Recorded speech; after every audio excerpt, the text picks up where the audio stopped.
I don't think like whoever gets the Valentina will get a better things here, since the Valentina have like better mobility along with the passive is actually going to be helping a lot. But this is the glue, the one that is getting banned from Bahrain side. What is the last ban that can be brought by United Arab Emirates here? They still have the Paramis, they still have the Valentina, they still have the Kaja, or maybe even if they want to ban the Marksman, is still available right now. One last ban coming from United Arab Emirates. And I think Blue like and Arlet ban kind of signifies something, Vela. Kind of signifies that maybe they want to go for possibly a Lapu Lapu, but I'm not sure if it's going to be first pick here. I think the Valentina is still definitely a prio for Bahrain. Looking at their bans, with the Arlet and Glue, they want to just take away any sort of hero that can actually match that priority level when it comes to the Valentina. but it's actually betting over the Melissa here. They're not even, they would have something on their mind right now, banning over. It's actually pretty early to ban over the Benedetta along with the Melissa. I know that Melissa is one of the strong heroes inside of the gold lane right now with the range that she is having, but there's still plenty of hero that can be used against that one, unless they have the plan to use dive hero to go against Bahrain. That's why they don't want the Melissa to be picked by Bahrain. But it's still a guess here coming from me and also Mirko. We can see that actually a lot of hero that is still open. It depends on what kind of hero that want to be picked by Bahrain. But turns out it's a Kaja pick coming from their side. You see, going for the Kaja pick here. I guess the Valentina, but I guess they are looking for more of a reliable engage with the Kaja, a bit more roaming presence as well. Where now UAE can definitely pick up a Valentina for themselves. A hero that can steal that Divine Judgment, can have a similar pressure in the game with that Divine Judgment steal. And maybe they might just want to take out the Lapu Lapu now that the Arlet and the Glue has been banned out. Two heroes that do pretty well at bullying the Lapu Lapu. It will definitely give the Lapu Lapu a lot of chance to carry the game, to snowball out of control from the lane itself. They've also already banned out the Benedetta, so it does do well here. It's a good setup already for that Lapu. They go for the Fredrin instead as the first pick. Another reliable jungler that... Whoa! United Arab Emirates. Not... What is that? They... Not... Wow, okay, that's a very interesting move. They left the Valentina open, the Faramis as well. They don't decide to go for a Lapu, and they don't decide to utilize the flex pick potential of this Fredrin. Instead, they just pick up the Fredrin and the Marta, so it's confirmed jungle and XP picked up for the side of United Arab Emirates. I don't know, this might look and sounds not appropriate, but is Marta still gonna be available to be used as a roamer now, lately? I don't think it's I don't think so. Okay, because No. I think like the flexibility here, it's gonna be super fun if they can flex one hero. But yeah, it's just like giving them the clue here, EXP and also jungle. But from the opponent side, they're using the tanks a lot, along with Lapu Lapu and also Kaja. You mentioned the Lapu Lapu here is just gonna be super strong. But remember, there is still a Lunox that can try to melt down this Lapu Lapu if they are gonna be trying to pick over that one, because this Kaja, I think like this Kaja needs someone to actually help him burst down the player that is gonna be kidnapped using the Divine Judgment. Aside of that one, it's actually surprising me that they're locking out the Marksman first coming from the side of United Arab Emirates. They're locking down the Beatrix here. I think it's a pretty good move with the Beatrix lock-in right now. They've already banned the Melissa, and Bahrain have already banned out the Wan. So with the Beatrix pick here, they can actually just go and target down the other gold laners left here for the side of Bahrain. Maybe going for a Brody ban, and next maybe possibly Kari? a Farsa. Okay. Yeah, I can't really think of any other hero that does really well against the Beatrix. I think the only one that can give Beatrix trouble is the Melissa and the Wan with the Brody being a skill matchup. So if they want to go for a Marksman ban, it should just be the Brody. They get rid of the Farsa, a hero that does super well with the range and the burst, into a marksman. So again, setting up their marksman for success. But as we can see, Bahrain have locked in just a solid composition for themselves as well. They can start to narrow down on that XP lane even more. Or no, maybe they're just a roamer at this point, because one of the heroes, Fredrin or Martis, is definitely going to go to the XP. One's definitely going to go to the jungle. So it does give them a bit more room to target ban the mid lane or the roamer. Yeah, I think like mid lane is much more makes sense. But the thing is, if they're trying to getting down the mid lane, it will trouble them as well, since they haven't locked the mid lane on their side. So I think like they really need to be careful over the options that they are banning towards the side of United Arab Emirates here, because we already have the Farsha being banned along with this Faramis. Maybe even if they want to ban another kind of hero that can dive into the backline, it's gonna be super good from the side of team Bahrain itself. If they are able to secure maybe a big CC kind of hero, Yve is still available and still gonna be able to be banned if they are going for it. But if they are going for the roamer, I think like a Franco or maybe another kind of hero that can CC Bahrain, it's gonna be super good. Kufra is still available as well. Wow, you're right. That's the Yve man coming through. So they really want to set up for this Beatrix, not even banning the Brody. So it shows the confidence that they have. And that's going to be a Valentina as well. Knowing that UAE have the first pick on the red side, I'm not too sure as to these bans coming in from Bahrain. Yve, Farsa, Faramis, Valentina, the four prio heroes that we usually see picked up in the first phase has been completely banned out. The only remaining choices are the Lilia, the Lunox, Kagura, perhaps, if they really want to go for it at this point. But I feel like for both of these compositions, they have compositions with two frontliners to pull off the Kagura. Kagura. Now you're mentioning it, but I think like Lunox is just gonna be like very good here. I think like it's a solid pick coming to the side of United Arab Emirates. We know that actually it's gonna melt down Lapu Lapu really fast, but I think from the side of Bahrain, they really need to pick someone who can help this combo coming from the side of Kaja. So if they can pick maybe a burst hero, it's just gonna be very good. Kagura, Kadita maybe? If they want to go have another CC, Kadita will be a very good one. But it means that you need to go all in to jump into a big war. But Lilia is much more makes sense, to be honest.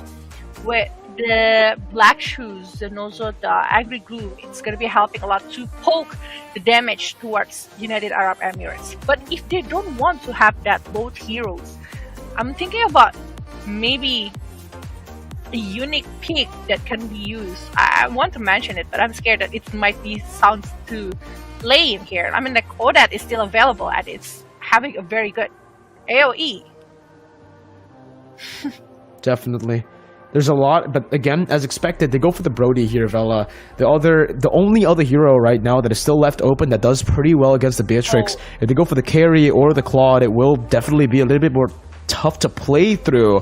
But that's a hero that I did not expect here, the Xavier. I didn't even mention it, considering there's quite a bit of dive, I would say, with the Lunox here and the Martis towards that back line. But looking at it now, it honestly looks pretty good. Now, what United Arab Emirates can go for to try to really target down and dive towards that Xavier could be just a very aggressive roamer, either a Grok or maybe even an Atlas here up against a Xavier to try to force him onto a Purify, an ability that won't really do him a lot except for getting out from the Atlas. And there you go. There you go. Forcing that Purify away from the Xavier. If the Xavier goes Purify, he can't really escape from the damage coming through from the Lunox. But if he doesn't go for Purify, he is wide open for the taking for the Atlas. Yeah. I think like Xavier really need a space for this one.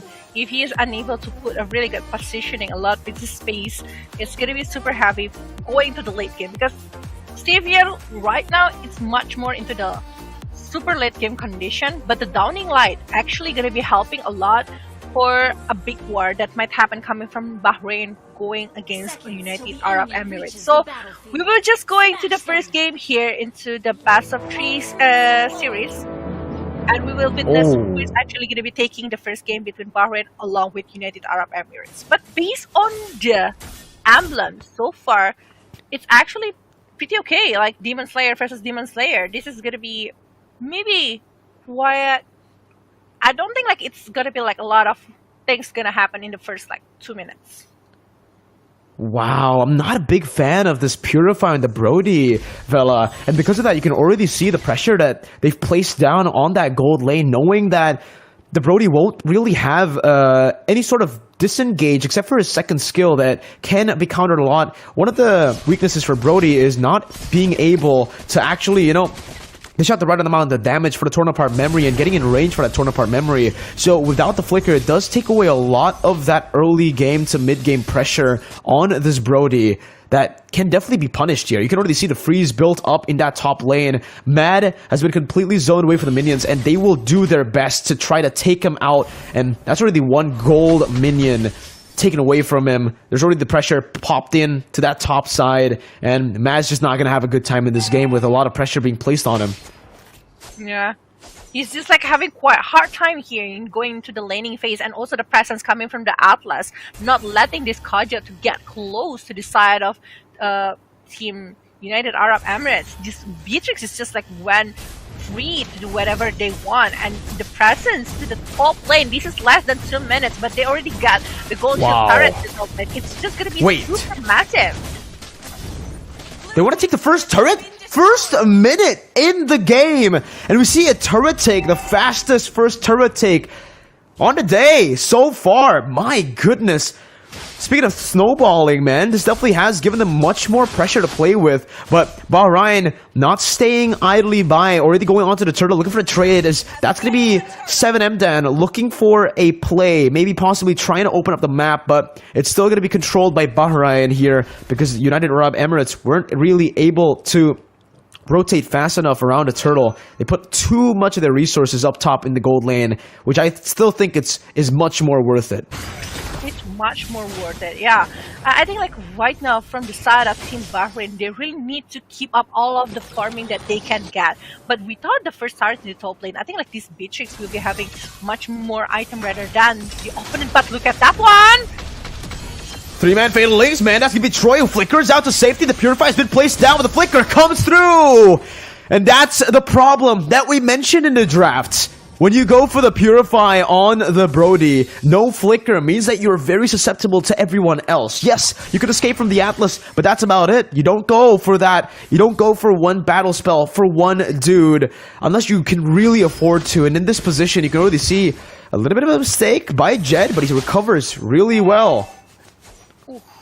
That is a huge first blood, getting over the gold laner from the side of Bahrain here. And the one who's getting it is actually the Lunox, who actually can snowball going to the lane. Wow! That one, the damage! That is massive damage coming from Beatrix. Massive is an understatement. They literally just bonked Troy in the head. Looking for more here in that top lane. Perhaps looking for a tier 2 take. 7MDan knows there's no Purify up. He jumps in with a perfect match. This should be a Fatal Links, and there you go. The Brody is gone again. No flicker, no farm. 0-2-0. United Arab Emirates really hate Mad right now. They really want to shut him down, and they're doing a good job at it. Doing the same thing into the enemy jungle as well. A3 invading now with a Mystic Field, locking him down. Troy's looking for the Divine Judgment. Still holding on to him, but he finds it here as A3 pops in Immortal Coil. Still able to escape right now as Viper is rotated back into the turret. It's going to be Jed who follows it through, and the Chaos will be able to take him down. Look at me, jumping in with the Bravest Fighter. Onto Jed, not really wanting to overcommit here. There's no more damage or any more CC to lock them down, and all the while, United Arab Emirates are able to utilize this Beatrix pick to pick up a tier 2 in the 4th minute of the game. Let me remind you, Mirko, this is only the 4th minute, going to the minute number 5 inside of the Land of Dawn. But this Lunox already getting 4th kill.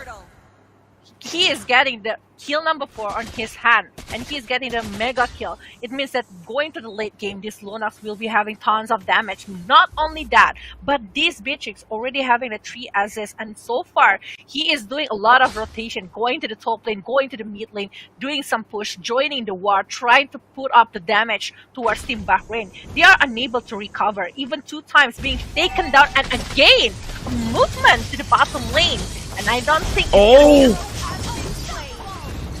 Wow! I thought it was going to be good for Bahrain, but they only lose a roamer here. United Arab Emirates still fighting with brilliance and the snipe! Buez looking for one more. Takiza dodges away with Thorn Rose, but Buez is hunting him down. Still on point, just barely out of range. That's a Dawning Light to clear out the way, but A3 is right here to punish already, taking away the orange buff. Takiza will try to dish out some damage back with the Thorn Rose, but it practically just tickles A3 now. The orange buff finally respawning in. Buez is looking to burst it down. Troy opening up the side of the orange buff, but that's another shot right now. Buez with another Renner's Apathy connecting on Troy. They are really suffocating Bahrain even out of their own jungle. They are really suffocated. They are not allowed to even jump into their own places, their own orange or even purple buff. You can see the difference. Look at this Lancelot, 2.9k only, while for this Beatrix is 5k, and they're not even stopping. Look at that one. The Beer Station is being popped, and they getting 2 kills on the hand of this Martes. 2-man Fatal Links, even with the Purify, it's on. The Fatal Links is on a much faster cooldown, and they're able to bait the Purify out so much that Matt again will be slain for the 3rd time in this game as a Brody. As a marksman that needs to get ahead right now. And that's going to be the perfect match once again. The Torn Apart Memory does no damage. 7M Dan able to escape, but that's a massive shutdown picked up by the Xavier. Mo will have a little bit more to say here in this game. 1-0-0. Farming quite well despite his gold laner being super behind. They can still pull a comeback here with their Xavier. Yeah, 5,000 gold lead here by UAE, but look at that setup going over the turtle. Who is actually going to be getting that one? A3 getting ready to jump in, but no, Takiza secure the turtle right now in the hand of Bahrain, and they don't want to overdo it. They just want to disengage. They just want to secure maybe slight money here, slight gold to their side, so they can try to bring this game to going to the late game. But it's 2-8 going to the 8th minute here with 6,000 gold lead from the side of UAE. And so far we can see that actually the movement from Atlas is just so crazy. We know that actually it's very famous over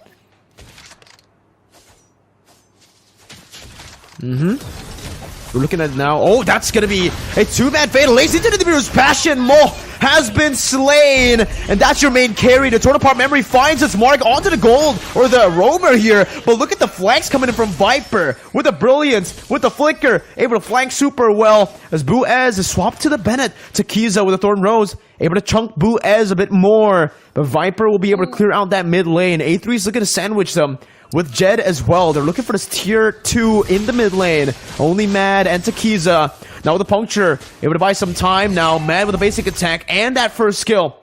Clearing out the waves, giving Bahrain a bit more time and space to play it out. Oh my god, another 2 pick off, and look at that one. A3 is non-stop moving, trying to punish everyone from Bahrain. They really want to secure the objective gameplay here. Bahrain even unable to touch the tower, the turret here from United Arab Emirates. They've been giving them pressure over pressure, and the presence of Dan, I was mentioning this before, Atlas is well known as not super tanky kind of tank, but he is doing really well to jump into actually giving the pressure and not even being picked up a lot here by the side of Team Bahrain. It's 2 times, but getting 9 assists on his hand. He's opening up all of the way here. 90% kill participation for UAE side from this 7 Dan. So I think like so far, it depends on how he's playing with the pushes, how he's going to be trying to do an ambush movement towards Bahrain. But now the Lord is going to be locked down to the side of UAE without any contest, Mirko. With the Lunox pick, it just becomes so easy for them to go for this. A little bit of a mistake there with the Bennett's Rage not connecting onto Look At Me, but it should still be fine as they will be able to gun him down. The Dawning Light only connecting on 7M Dan, and the timing as to how they took Look At Me down is just perfect for them to set up for a proper siege to take every single tier 2 turret left. Even, they might be able to crash that top lane minion wave into the top lane base turret so they can actually bait out the turret passive. Renner's Apathy being charged up now onto Matt, who's basic attacking. That should be doing a lot of damage, and that's going to be the damage coming through as well with the flicker from Viper. Poisonous, and he is venomous. Double kill picked up. Viper still looking for more, but he's going to get stunned down and shut down. Still a value trade. 2 of their high ground wave clearing heroes have been taken down, and Dan doesn't want to stop there. Flickers forward with a fatal links into the Mirror's Passion. Takiza will be taken out by the decimation, and that's the Lord up top, free for United Arab Emirates to take down.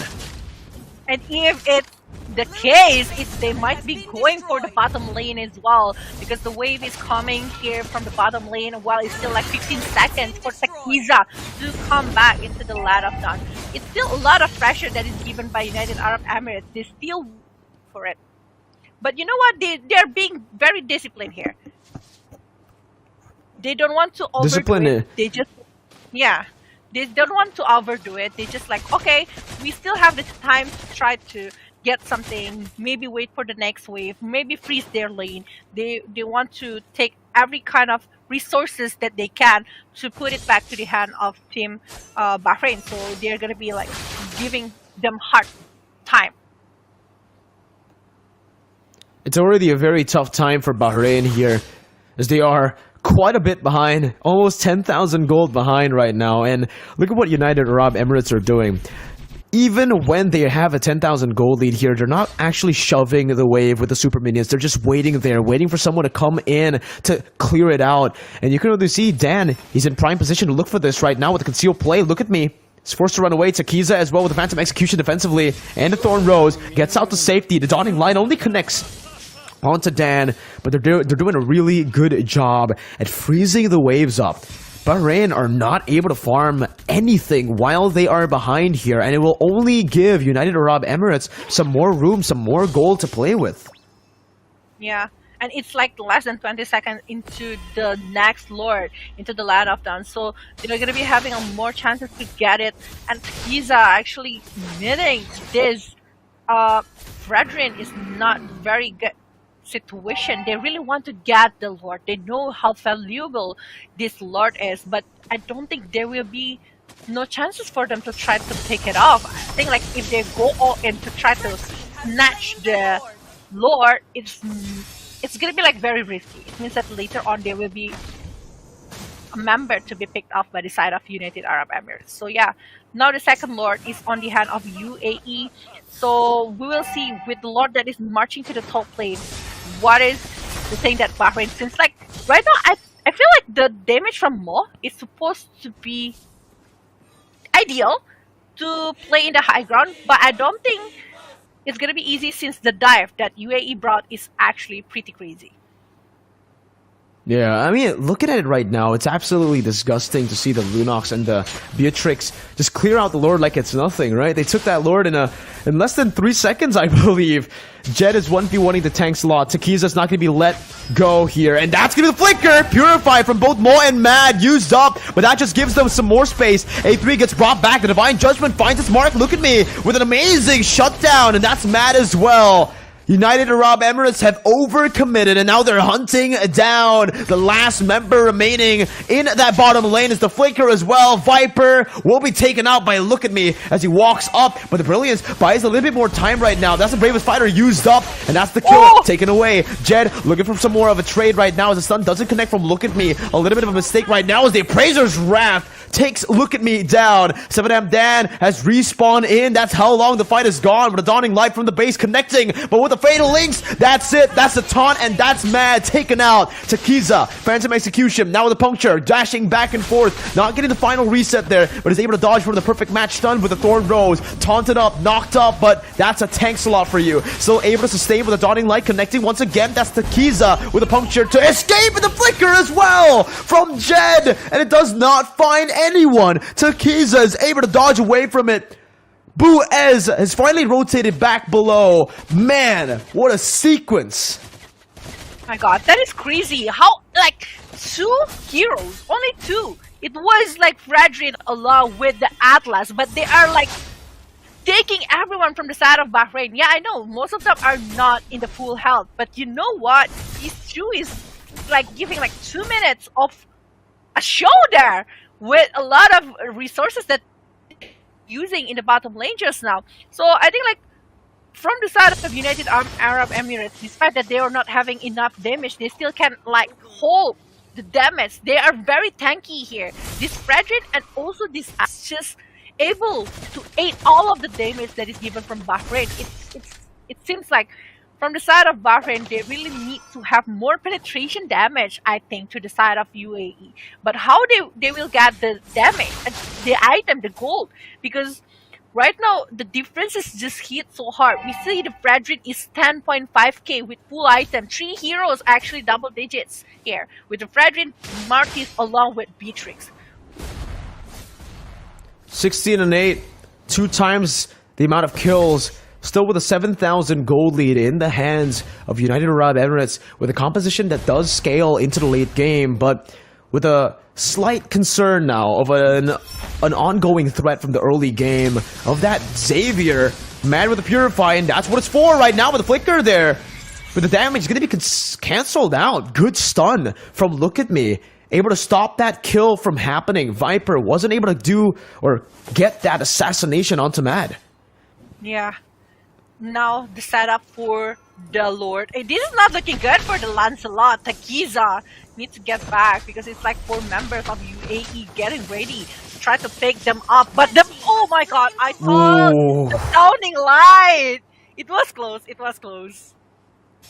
Same here, man. That almost was a miracle steal from Maw that could have prolonged the game even longer. But with that enhanced Lord in the hands of the United Arab Emirates and with the items already here, all they need to do is get one good team fight. 7M Dan needs to be very careful with his timing, because if he misses just a bit with the timing here, it does give Bahrain a lot more of a chance to come back from this game.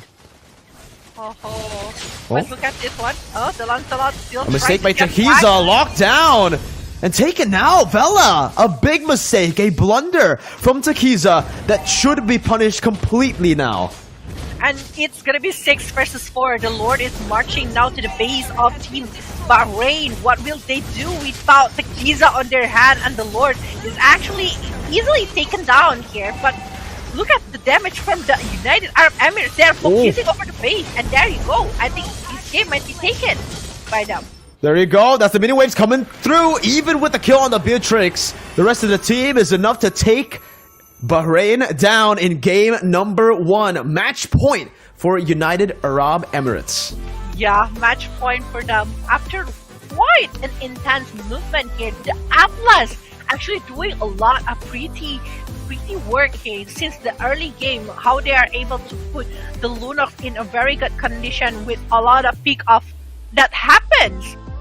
We saw the first blood going towards the Brody is actually a big slap to the face of Bahrain, because it's just like stopping the growth there. It's like slowing them down very much. And less than 2 minutes, they're getting the gold shield lead along with the turret in the top lane.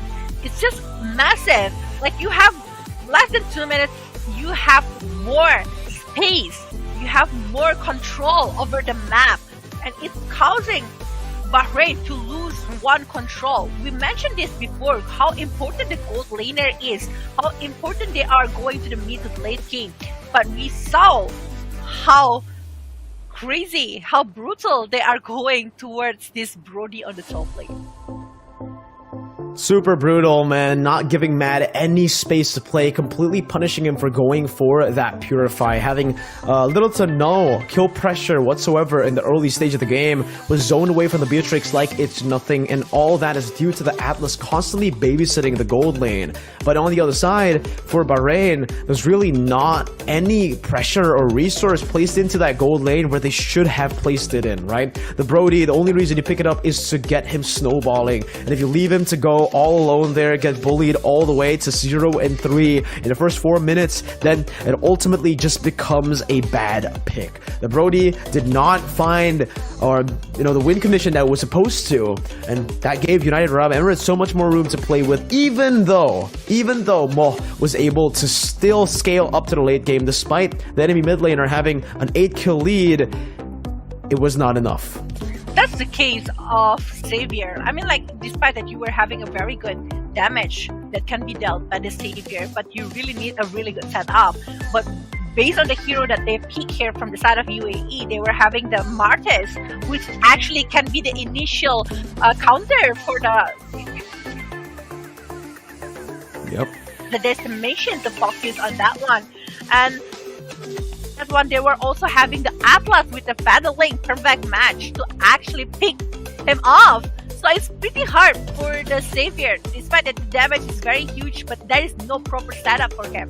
There is no way that he can actually control the movement from the opponent side. Well, for the Brody, he's trying so hard to actually pick up the players, but this Benedetta, the runner's apathy, the Nibiru station, it's almost 90% on point. It's just, the damage is crazy, it's massive, and it's being helped by the presence of the Lunar. So the setup is there, the damage is there, and they keep doing the discipline movement. If they know they cannot do it, they are disengaging. Only one time, I think, when they are forcing it near to the base, when most of them getting picked off, like, it's like four or five of them getting picked off, and it's only like 4 players coming from the side of Bahrain. Even the Martis was trying to steal the purple buff on the other map. So I think that's the case there when they are trying overdo the movement towards the base and try to end up the game. Definitely, right? I mean, it feels like Bahrain kind of overthought what their composition was meant to do. After the Brody got, just silenced a bit in that top side, they should have still stuck with their main win condition, because it really does all lean on to the Brody for the early to the mid game, right? You can always just transition into your mid laner once it goes to the late game, but if your Brody gets too far behind like that, no damage, not even a cover that he can provide for it, the Xavier gives, again, just so much room for that dive comp, for that team fight comp that UAE went for to just, again, pop off, right? Absolutely pop off. With the Atlas pick, despite them having 2 purifies, it really still was a massive problem for them. It was a massive threat to them. And every single time, they were just waiting on the purify instead of focusing on damaging, which you can't blame them for, because they were up against the Atlas. I feel like it just started in the drafts. Yeah. I mean, like, the purify is, you mentioned it before, the purify is also like the case here. I think like it's like a bit of 50-50. Because if they're not using the purify, definitely this Luna's playing aggressive. Even we can see how he is using the Brilliance of Order to play offensively, not as defensive movement, but as an offensive one, and he dived in to try to get and secure the kill here to the side of Team Bahrain. And I think like if they're picking over the Flicker, the Atlas will still be there to try to pick him off. So I think like the surprise pick coming with the Atlas as the last pick is just like very ideal here for the side of UAE, and they're getting a very good moment right there after getting that hero. So for the next game, they really need to be careful over the pick on the hero. I think like initially Bahrain was trying to get over the Lunox, but they are unable to do it since UAE is the one that locking down the Lunox on their hand. So they are lacking of the hero to actually make the movement from Kaja can really work. Because Kaja really needs someone who can actually help him burst down the hero whenever he picks up the opponent side. And it's not happening with all of the movement that is being brought. So the plan is kinda not working for the side of Bahrain. But we'll see in the second game later, right? We'll definitely see in the second game later, Vela. With the second game, we might see a different Bahrain as well, maybe with a different draft here to try to decode the absolute monster that is the United Arab Emirates team of MLBB right now, because they were able to just make a lot of crazy plays, absolutely pop off in the game right now, as we're still waiting for the post-match recap, ladies and gentlemen, of the eliminations and the kills. We'll get to that in a bit, because it really felt like, despite there being a lot of crazy skirmishes, the kill points were a bit low for a game that intense, you know? It felt like a very aggressive game, super fast tempo, a lot of objectives, a lot of actions per minute, but the kills, mostly in the early game, was only just onto the Brody. The Brody was picked off a lot, and for the rest of the team, even more on the Xavier, who I thought was going to be the main target for United Arab Emirates, was pretty safe. 0 kills, 0 deaths, 0 assists, just farming up a storm in that mid lane.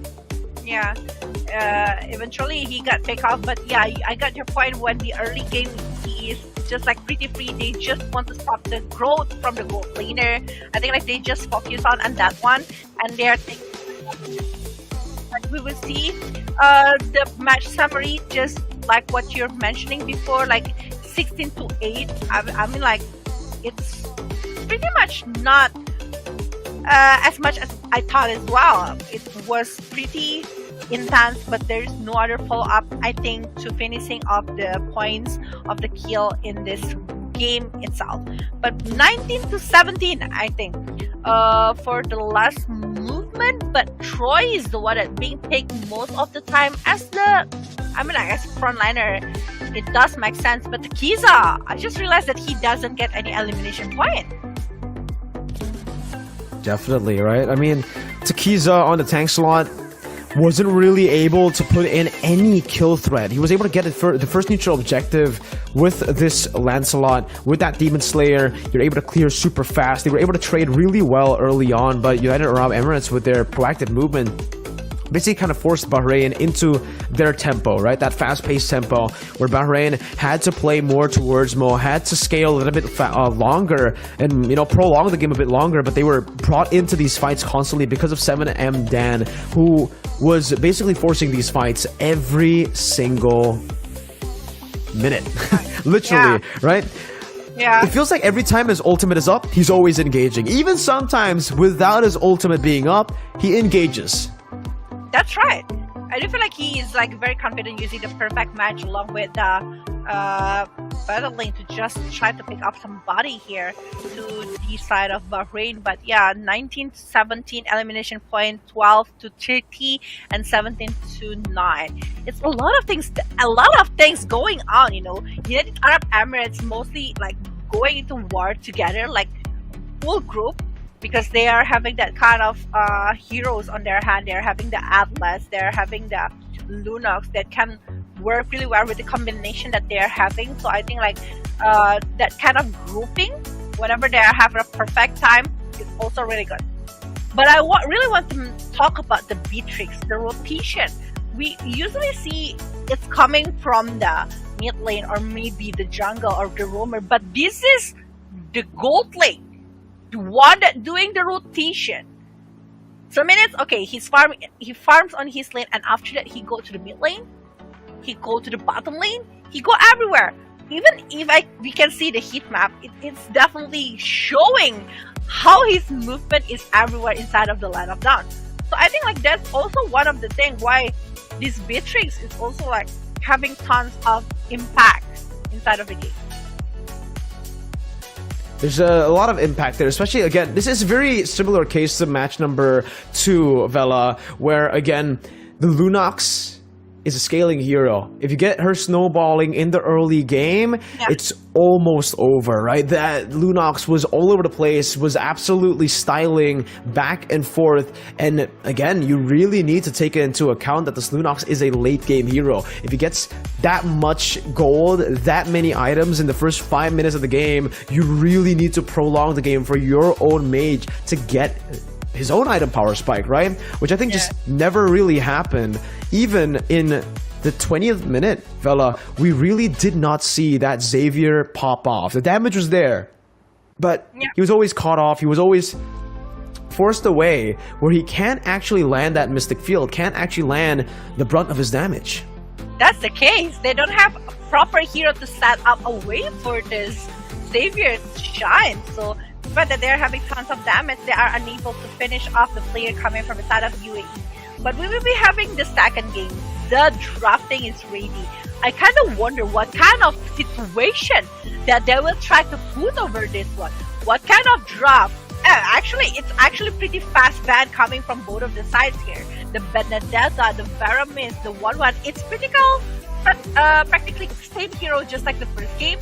But we're still not sure what kind of hero that they will try to prioritize in the first pick. Are they going to be picking again for the Kaja for Bahrain, or maybe UAE will be having a different kind of strategy to be shown for this one? 1-1 Joy still banned out so far. Nothing new, right, Vela? The new strategy we were talking about just isn't coming through here for the bans, at least. United Arab Emirates still sticking to what works with the Feramis and the Benedetta ban. You know, if it ain't broke, do not fix it, and that's the kind of mentality they're bringing here to the table. Again, with the Feramis and the Benedetta ban, they might just go for the exact same 3 bans. As for Bahrain, they're still respecting a lot of these mobile heroes like the 1-1 and the Joy. The Valentina is going to be left open in the Kaja too, though, and this time United Arab Emirates can definitely pick it up for themselves. The Kaja is definitely going to be a big impactful hero here, considering how United Arab Emirates likes to play. That aggressive tempo really suits the Kaja. Yeah.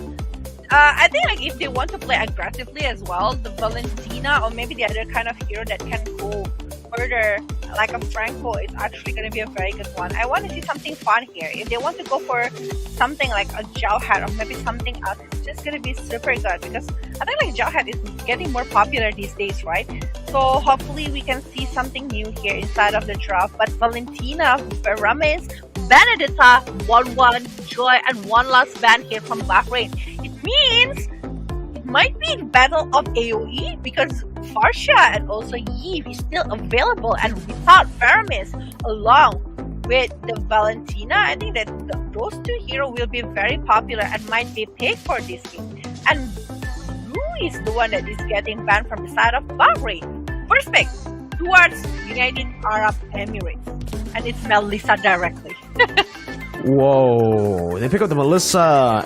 They ban out the Feramis. An interesting choice. Usually you would like to face off against the Feramis if you want to go for the first pick Melissa. I feel like they were setting up for a first pick Glue, but because Bahrain actually banned it out before they could pick it up, they instead went for the Melissa. But this Melissa certainly can still be countered by a Claude pick that can come through in the probably last pick of the first phase here. Bahrain can go and secure a few other heroes first to a few other heroes like the Farsa that we mentioned that does really well against the Melissa. Maybe even the Lapu. If they really want to shut down this Melissa, they can go for Farsa, Lapu, and then the Claude later on. That might be the case here for Bahrain to try to get those 2 heroes, but if it's not like that, they might be going for another.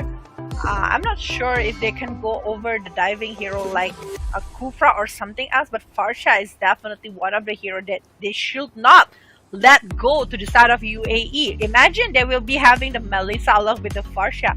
It will be massive for them. But maybe they can try to get hero, maybe like a Ruby or maybe another kind of hero that can try to pull out the players. Actually, Kaja works pretty good here with the Divine Judgment, but the range is what I'm scared of. With the go away coming from this Melissa, the initial plan to actually pick him up is not going to be that easy. But Arla pick from UAE.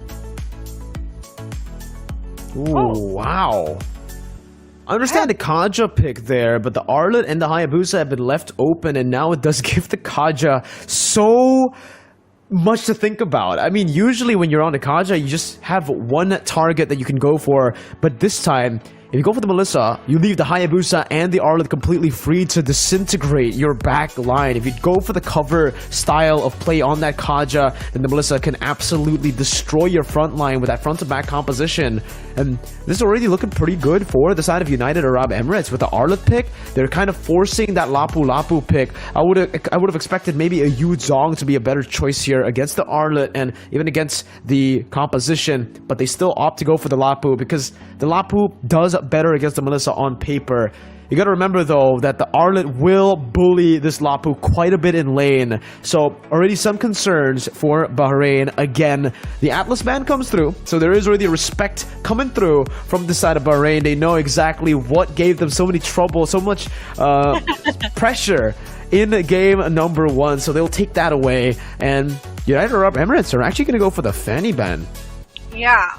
Fanny ban, that is super interesting here. I feel like they know each other. That's why they try to ban it out. Because Fanny actually is also makes sense. They can try to go into the backline to focus on Arnold or maybe Melissa. Because so far the CC that they're having is also on the hand of Lapu and also Kaja. They still need someone to go for it. But Cloud is still left open right now. You were mentioning it before, Mirko. And I think if they are still going to that... it's still going to be very good, but Lunox ban also happened right now inside of the Land of Dawn, and it's coming from the side of Bahrain. They don't want anyone to have a very good damage, but I was thinking about Yip instead of Lunox, to be honest, because I do feel like Yip will be much more suitable for the lineup coming from the side of UAE right now. Ling ban, so they don't want to see the Ling, and they're banning every assassin possible inside of the lineup, leaving out Lancelot that might be picked by Bahrain if they are going for it. But if they don't, the Akai is still available. The Akai, even honestly, the Fredrin is still up for grabs. The Martis as well. A lot of junglers right now up for grabs for Bahrain. I think they might just leave it towards the end here.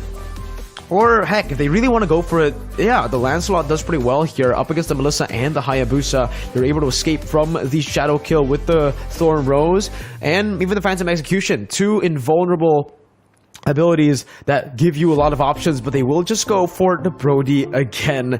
Now, after game 1, if I was the Brody, I would definitely try to, you know, escape, avoid that hero at all costs because of what United Arab Emirates were able to do to Mad. But it seems Mad is still pretty confident this time around up against the Melissa. He thinks he can just do the job this time with also a little bit more pressure in the mid lane. Remember, that mid lane control was non-existent for Bahrain in game number 1, and that may be the reason as to why United Arab Emirates were able to gank constantly into the top lane with no reaction from Bahrain. Now with the Farsa and Kaja, they've secured a mid lane duo that is almost impossible to beat unless they go for something like a Cho and a Lilia.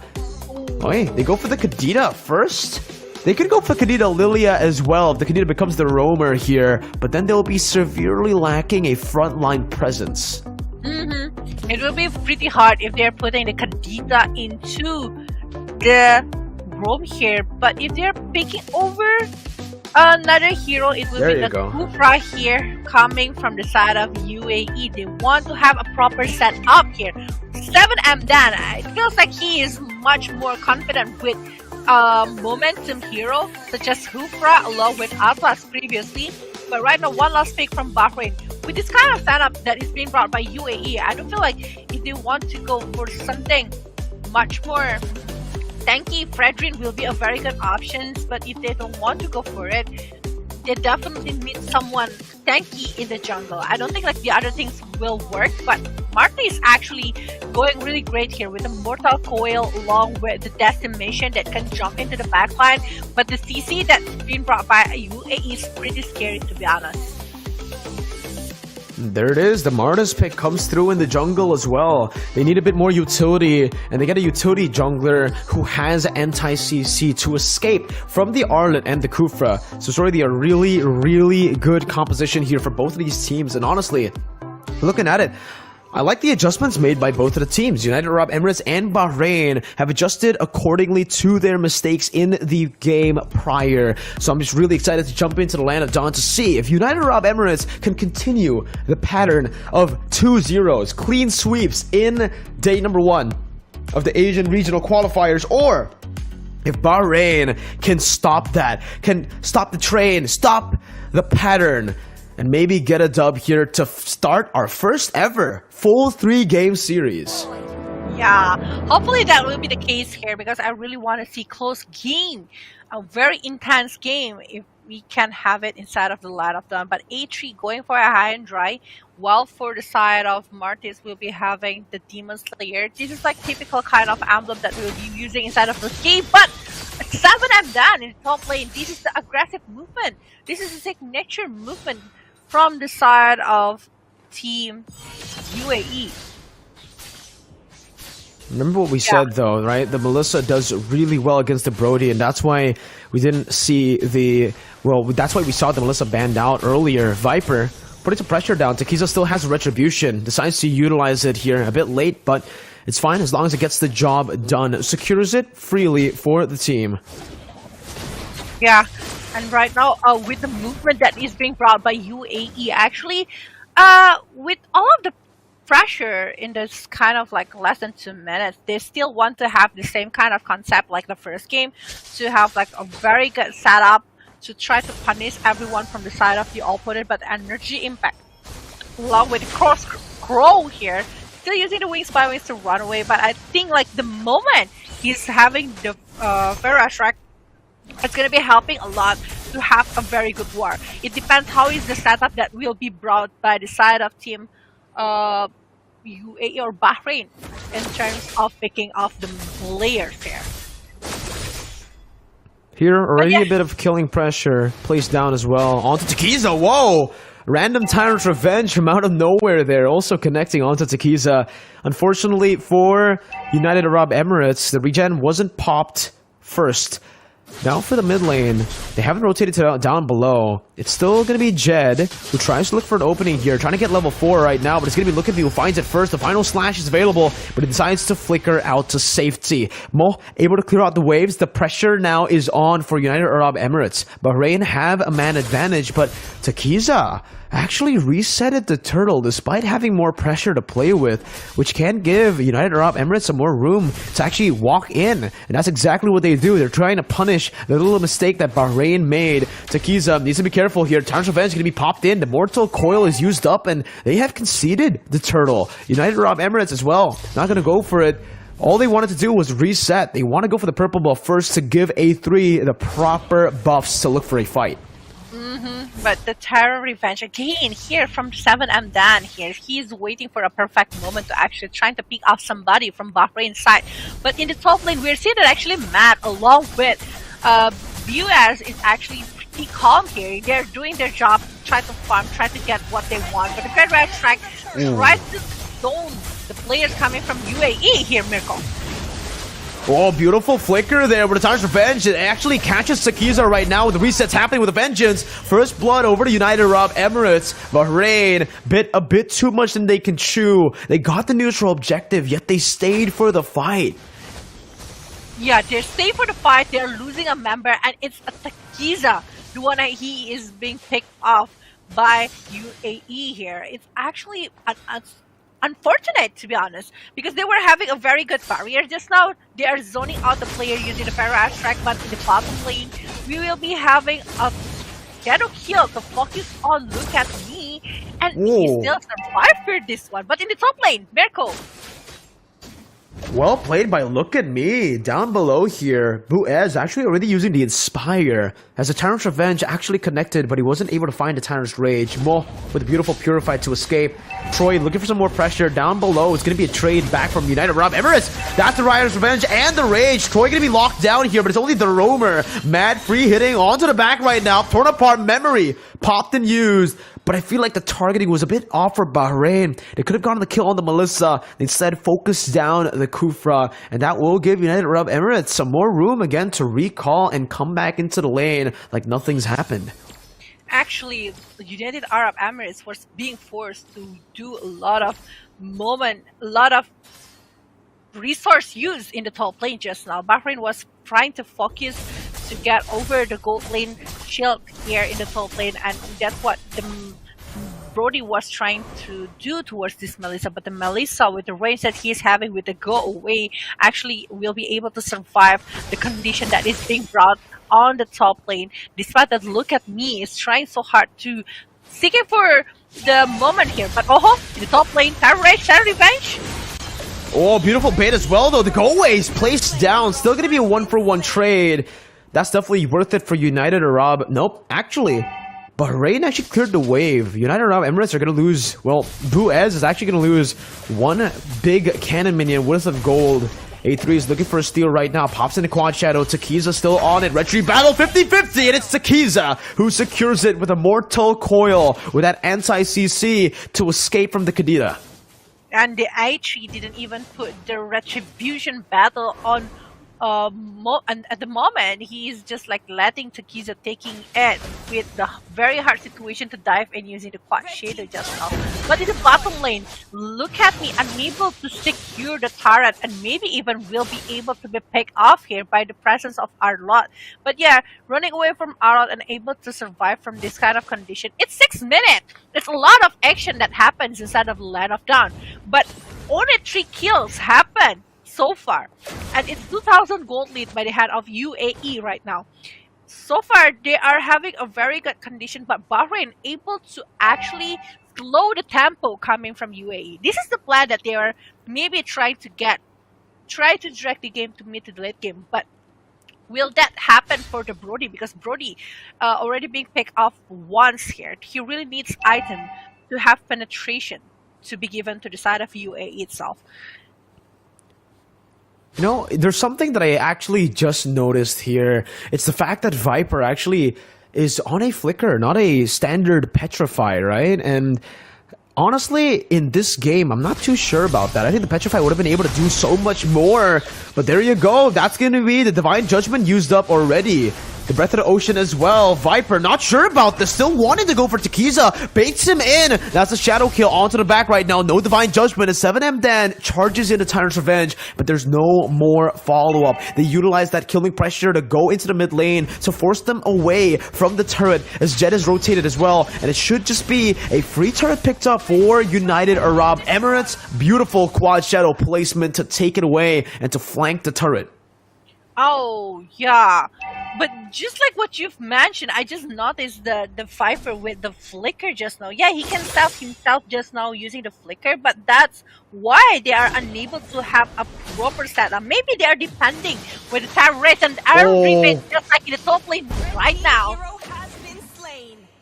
My goodness gracious, 7M Dan continues to push on the pace, just stepping on that gas pedal, not letting go at all. No breaks here today, always just going in and initiating.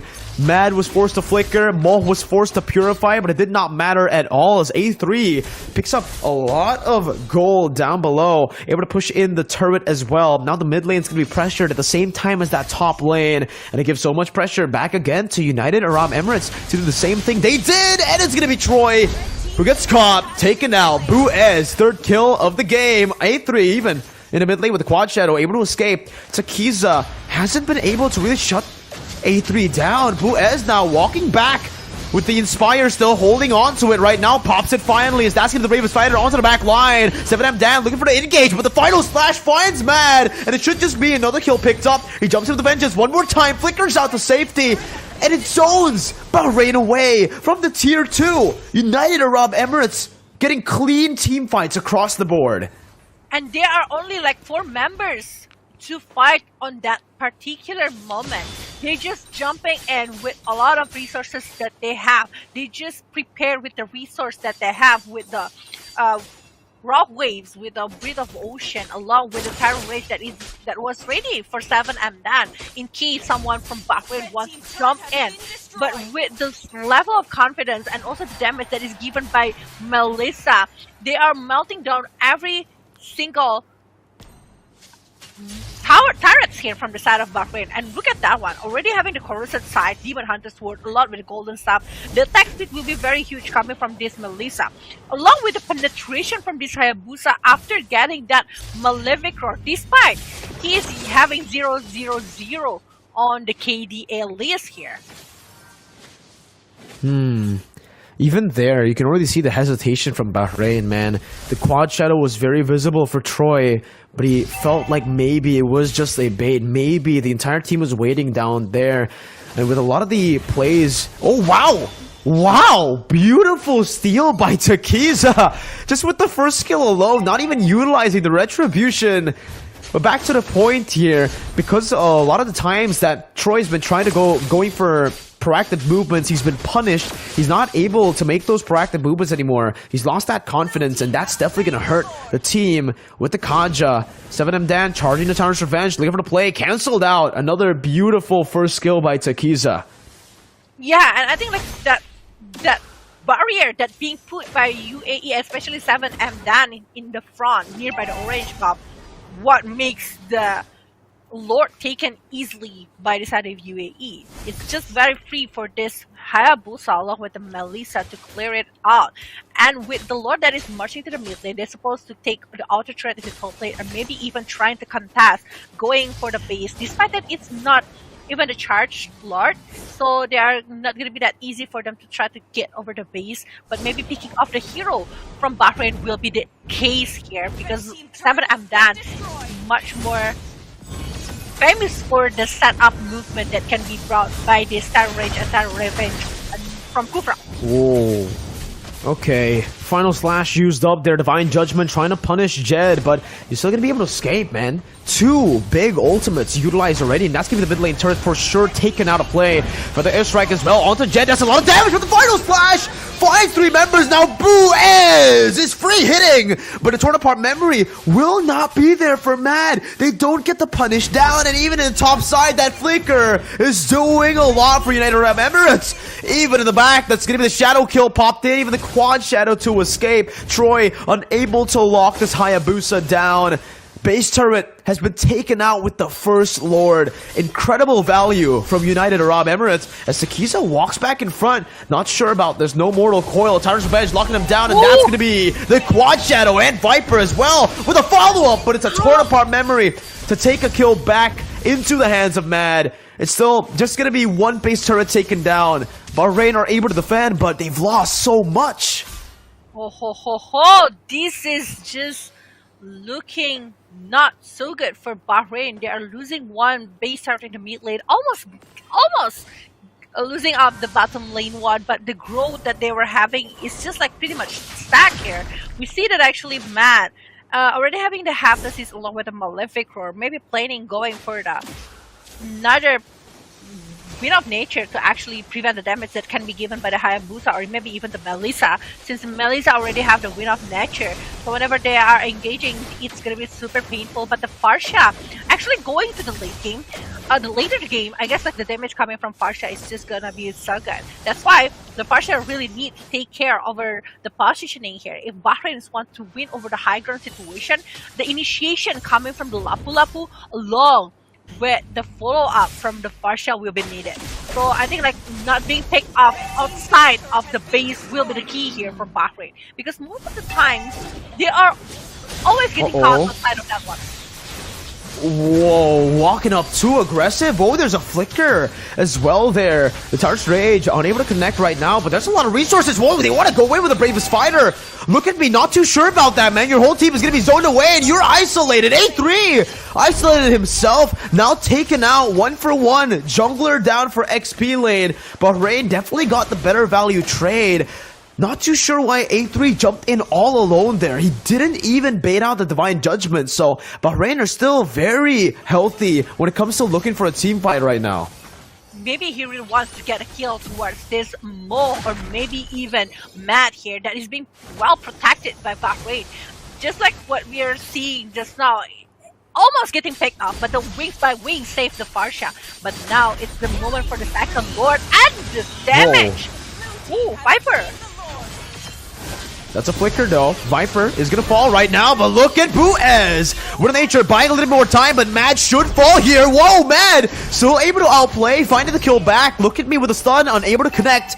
Now they're chasing Mad down. Jed looking for the play, gonna be chunked down. Vengeance popped in, the reset's not coming through. Mad not able to do it for Bahrain. He will fall to Jed, who still was able to find the resets on the Vengeance. And this should be it, fella. That's going to be A3 jumping in now with a shadow kill as well. Onto the minion waves, clearing it out. As look at me, jumps in with the stun. Tekiza has rotated back in, respawning into the game. A3 trying to go for the base. Troy with no divine judgment. The base wide open. 7M Dan looking for the opening once again. Look for the initiation. Another turret falls up top. Base turret very, very low. But they will not be able to end it for now. Oh, they're still looking for chances here, Mirko. They're still trying to hold it up. The Pharaoh Airstrike actually having really good positioning, but the Divine Judgment focusing over the A3 here, being picked up. And not only that, but 7 and Dan also being picked up. 2 members and Viper almost getting countered here, Mirko. They gotta be really careful though. United Arab Emirates, they kind of overextended, overcommitted onto the base right there. Buez was nowhere to be seen. He was just respawning in, yet they still tried to force it. And for Bahrain, they still have, I guess, another day where they can actually just stay in this game. It's still going to be another Lord for United Arab Emirates, but it feels like if Bahrain aren't able to contest for the Lord, they're just prolonging the inevitable. Yeah, I think like if they are unable to actually try to go for it, I don't think that there was any initiation towards the Lord. They just like watch them take it, despite that they know they are doing the initiation towards the Lord because of the presence coming from the 7 and 10. But I think based on the replay, we can see that actually how the Divine Judgment focusing over the A3, it's just like looking so good. Like the rest of the player from United Arab Emirates doesn't want to go for it. They just like, okay, let's be disciplined. Let's just go back. Don't let them take what they want, despite that they're already securing 2 points. And 7M Dan, they really need an opening coming from this 7M Dan. If they are unable to really opening up moment right there, it's just going to be pretty much a huge problem here for the side of team Bahrain. That's why from their side, they're just like protecting their base. But if they're up, it's gonna be over. Okay, Troy still has the flicker, uses it up defensively. Running away now, but look at the flanks coming in. Viper's looking for a Tekiza with a Mortal Coil, but that just might be an opening for, there you go! The Breath of the Ocean connecting, the rough waves. Tekiza's been taken down, now the terrorist raging! The final slash onto the back! Look at me, the stun, buying a little bit more time, but the sustain is not enough. Jed will fall, but that's another terrorist revenge. And look at the Muddles doing all the damage in the world. Mo all alone, left to defend, now the Feather Airstrike, needing some damage, but the dive is too United Arab Emirates with a clean sweep. Another clean sweep here, 2-0 for UAE here after seeing a very intense last minute here. We can see that actually how everything is just like being so intense, going for the last 5 minutes. Everything is just being used, trying to push it back. And look at me actually stopping a lot of movement coming from the side of UAE, but back again without any damage. I think like look at me will not be able to actually pick up the players coming from the side of UAE side. Like UAE just like focusing, okay, let's belt down this Lapu-Lapu and we can go further. And I think the Divine Judgment is the key, but the Melissa on the back, really on the back of the positioning is just like being hard to touch him. It's untouchable. Really hard for the rest of the player. Yeah. It's really hard for the rest of the player from Bahrain to actually dive in. They were having the Martis, but it's not that easy to actually jump into that area because if he jumps, it means that he might get taken down with all of the damage that can be provided by UAE. So yeah, still a good game, well played for Bahrain. You still do your best job here going for the qualifier, but congratulations for UAE that is already winning for this match. Congratulations to UAE with a phenomenal performance. Though we did not get our first full best of 3 Vela, that was definitely the closest series, right? I mean, from the entire set of matches today so far, the third match was definitely the closest, the most nail-biting there. There's a little bit of there's a little bit of back-to-back. There's a lot of fights going on where Bahrain were able to actually win, but in the end, UAE, with their disciplined gameplay, they were able to push the tempo, to push it all the way up to that victory. Still as consistent as ever, and obviously with a brilliant terrorist revenge and rage in game number 2, a brilliant Atlas in game number 1, the roamer for UAE. Man, he's been a standout for me. Yeah, it is. Like the performance that is being shown by 7M Dan, I cannot take my eyes off this guy because he is always trying to seek for momentum. Whenever he tries to open up bushes, he's just like, oh, let's try to see if I'm gonna be lucky, and he keeps doing that, and he's just like showing how to be a very good roamer. So far, the 3 matches that already happened inside of the 15 World Esports Championship 2023, I saw a lot of quality inside of the roamers. I saw a lot of potential on their side. With the 7M Dan, we saw a lot before with the Kubra player as well. I feel like, how is the progress as the roamer? Because usually it's the hardest role to be fought is actually the roamer, because most of them want to play as the core, like the gold lane or maybe the mid lane. But the quality that is being shown by this one is just like looking so good. Absolutely, man. Just again, well played. GG to both of these teams for performing really, really well. Despite Bahrain losing, you know, I feel like the drafts were always really solid from them. Yeah. Even though they picked up the Brody against the Melissa, I feel like it could have definitely worked with the Farsa and the Lapu Lapu, but it was just bullied to, well, out of this world against the Arlet in the XP lane. Unfortunate, but the winning lane still are here and are still one of the biggest win conditions that we mentioned all throughout the day. Winning matchups get you so much more pressure and ultimately gets you neutral objectives, which leads up to snowballing, which leads up to mid-game control, and it just chains all the way to getting that victory as long as you're disciplined. So we're going to take a look very soon at the post-match recap to take a look at everything, to give you guys a recap of what just happened earlier, maybe give you guys a little bit more of a deep dive. Yeah, because I don't think like in the first like 5 minutes or 7 minutes, a lot of kills happen, despite that they are doing a lot of actions, but the elimination that they got is not a lot. They are doing a lot of rotation, they are doing and using a lot of resources, but that's it. They are changing the resources to the objective gameplay, which is lead them to the turtle or maybe even the turret. They try to melt down one to another, and the differences in the second game when we see that actually the gold lane staying on their lane, trying to focus over the farm, trying to get what they want, try to scale to the a bit to the mid game. But after in the mid game, a lot of plans what that is being brought by Team Bahrain is not really work. So we will see here the resources, the match result over this second game from Best of 3 series here. We saw that actually the total elimination point was, I think like it's less than 30. Yeah, it's less than 30. It's 18 and 10 here. 18 for UAE and 10 for Bahrain. With 7M Dan, 16 participation. Wow, that's huge. 1 and 15. Wow, just 16 KP all throughout. The most KP you see in this game, man. Oh, wow, 16 out of 18. Again, what a solid number here. And 7M Dan, man, again, just a standout player in my books right here as the roamer. Able to set up for so much because Buez, sure, played an incredible game himself. 8-2 and 4 in the Melissa, but mostly it was always set up by 7M Dan, who was always there. And Buez, not to take away any credit from him, but he is there just to follow it up, right? The engages happen, and he's there to follow it up. A lot of people have been clumped up already because of the Town Revenge and the Rage, and even the final slash. So Buez has a relatively smoother ride compared to 7M Dan, where he has to really look for those engages.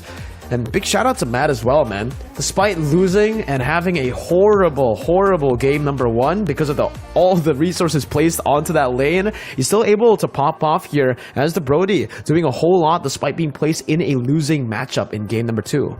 Yeah, he's actually doing a really great job, and I do feel like with the Shadow Strike coming from the Brody is actually stopping a lot of movement for A3. That's why A3 is having quite a hard time to try to dive into the side of Team Bahrain. But this is the post-match.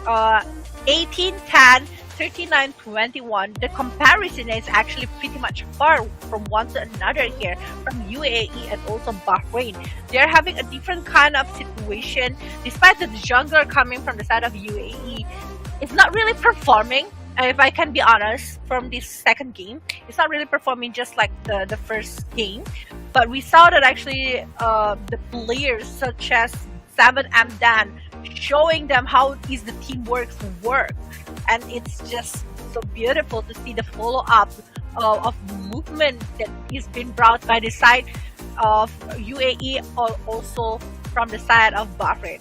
But yeah, before we're jumping to the next match, we will be having we will be taking short breaks. So for everyone that is watching right now, please stay tuned because 15th World Esports Championship 2023 with Mirko and Belgium will be back.